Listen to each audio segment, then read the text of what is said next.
Daqui a pouco eu vou conversar aqui com o doutor Gilberto Citin, que é otorrinolaringologista, coordenador do Ambulatório de Otorrinolaringologia do Hospital São Luís. Ele vai conversar com a gente, vai dar dicas importantes sobre como combater este mal que tira o sono de tanta gente e que pode causar problemas mais graves. Doutor Gilberto, como vai? Bom dia. Obrigado mais uma vez pela presença. Obrigado pelo Doutor Gilberto, convite. nós vimos agora na reportagem uma série de dicas importantes de tratamento. E eu queria entender se a gente pode diferenciar, antes de mais nada, o ronco patológico, aquele que pode evoluir para algo mais grave, para uma doença como a apneia do sono, que causa morte em alguns casos, daquele ronco que a gente pode chamar de normal. Se é que existe um ronco normal. É importante diferenciar o espectro da doença. Então, a doença começa, não é ronco normal, então começa com uma patologia respiratória do sono. Ela já Então, nasce, já é um problema. Já é uma patologia, é uma doença respiratória, então do sono. Então, a pessoa, às vezes, quando está acordada, respira muito bem, quando vai dormir é que apresenta o problema. Então, o ronco significa um estreitamento da passagem de ar. Então, geralmente, quando a pessoa está roncando, significa que o céu da boca e a base da língua estão se aproximando lá de trás, estreitando a passagem de ar. À medida que o sono vai aprofundando, a pessoa vai relaxando mais e aí pode, aquela via aérea que estava estreitada, então a passagem de ar que estava estreitada pode fechar mesmo. Então acaba fechando a passagem de ar, ao fechar a passagem de ar a pessoa tem apneia, para de respirar por alguns instantes. E aí que começa a ter o problema. Então quando para de respirar por alguns instantes, começa a ter uma queda da taxa de oxigênio do sangue. E isso é que pode ter algumas consequências mais complicadinhas, né? O gordo ronca mais do que o magro. Em geral, ronca mais. Ronca mais. E com a idade, ronca mais também. Por quê? Então, a pessoa gorda, porque a via aérea fica mais estreita. A pessoa que está acima do peso. E os mais velhos? E os mais velhos, porque o tônus muscular vai diminuindo com a idade. Então, a gente tem a musculatura do corpo da gente fica mais flácida, incluindo a musculatura cervical, que deve dilatar a via aérea. Mas tem solução ou não? Tem solução, tem tratamento. A apneia, quando tem apneia, fecha a passagem de ar, a pessoa entra em apneia, para de respirar por alguns instantes. Parando de respirar, cai a oxigenação sanguínea. Caindo a oxigenação sanguínea, desperta um alarme no nosso cérebro que gera um microdespertar. Esse microdespertar, o que é? É uma defesa do organismo para melhorar a atividade muscular da faringe, para dilatar a via aérea de novo. Portanto, você acorda rapidamente. São pequenos momentos em que você acorda. Aí dorme mal. Muitas vezes a pessoa não chega a acordar, mas o sono superficializa o suficiente para ter mais atividade muscular, abrir a passagem de ar. Isso gera um sono não reparador. Então, cada vez que o sono aprofunda, ele superficializa. Ele aprofunda, ele superficializa, gerando... Acorda cansado. Acorda cansado, gerando uma sonolência excessiva diurna.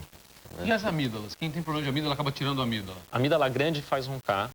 Nas crianças, muitas vezes a cirurgia de amígdala é o suficiente. Então, crianças que roncam, crianças que têm paradas respiratórias, têm apneia noturna, muitas vezes você tirar a amígdala e a adenoide já é o suficiente. Roncar pode causar disfunção erétil. Como assim? É verdade? Pode. Pode por alguns aspectos. Então, primeira coisa, o ronco, a apneia, né? O ronco em si, talvez, provavelmente não, mas a apneia, sim. Então, o ronco é quando a pessoa está tendo um estreitamento da passagem de ar. A apneia é quando fecha, para de respirar, cai a oxigenação sanguínea. A queda da oxigenação sanguínea pode trazer disfunção erétil, pode trazer perda de memória. Traz um cansaço meio crônico, porque o sono sempre, cada vez que o sono aprofunda, a pessoa entra em apneia, aí o sono superficializa. Então, ela acaba tendo um sono, aqueles microdespertares que foi dito na reportagem inicial, trazem muito cansaço diurno. Porque geralmente as pessoas que bebem, que consomem bebidas alcoólicas, tendem a roncar mais de noite. Isso é mito, isso é verdade? Realmente acontece, doutor? Isso é verdade. Então, quando a pessoa bebe, ela relaxa mais, a bebida alcoólica faz ter um relaxamento muscular, vai roncar mais. A mesma coisa vale para a comida, né? Então, se comer muito e logo for dormir, também vai roncar mais. Então, recomendado é a última ingestão alcoólica e a última refeição 2 horas antes de ir para a cama.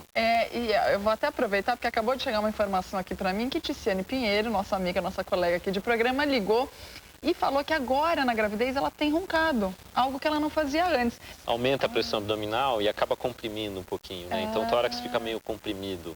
Então, a mulher grávida ronca mais mesmo. Agora vamos falar dessa Quase máquina sempre. máscara aqui do Darth Vader, praticamente, Então, né?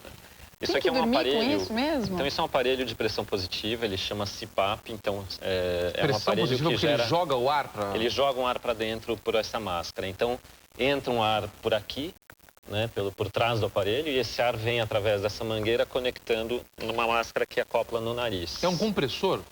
É um pequeno compressor. Então, a ideia dele não é exatamente umidificar o ar, é jogar uma pressão de ar através dessa máscara. Então, a pessoa veste, o ideal é que vista na frente do espelho, e coloca a mascarinha. E vai dormir com isso. Então, ele está jogando uma pressão de ar para vencer aquela resistência das vias aéreas. Tá ótimo. Boas dicas do Dr. Gilberto Citinho. Quero agradecer bastante a participação do Dr. Gilberto. Nos deu várias dicas aqui. Primeiro, tá com problema do ronco? Procure um especialista. Você fará alguns exames específicos e aí terá início o tratamento. Perder peso, fundamental. E às vezes, se você tiver com esse problema, você já tem dificuldade de perder peso. Portanto, as coisas são paralelas. Tem que fazer tudo ao mesmo tempo, sempre com acompanhamento médico. E aí há uma série de tratamentos que incluem o uso de aparelhos e até cirurgias em determinados casos. Quem vai recomendar o que é melhor para você é o seu médico, é o seu especialista. Doutor Gilberto, muito obrigado pelas dicas, pelas orientações. Obrigado a vocês.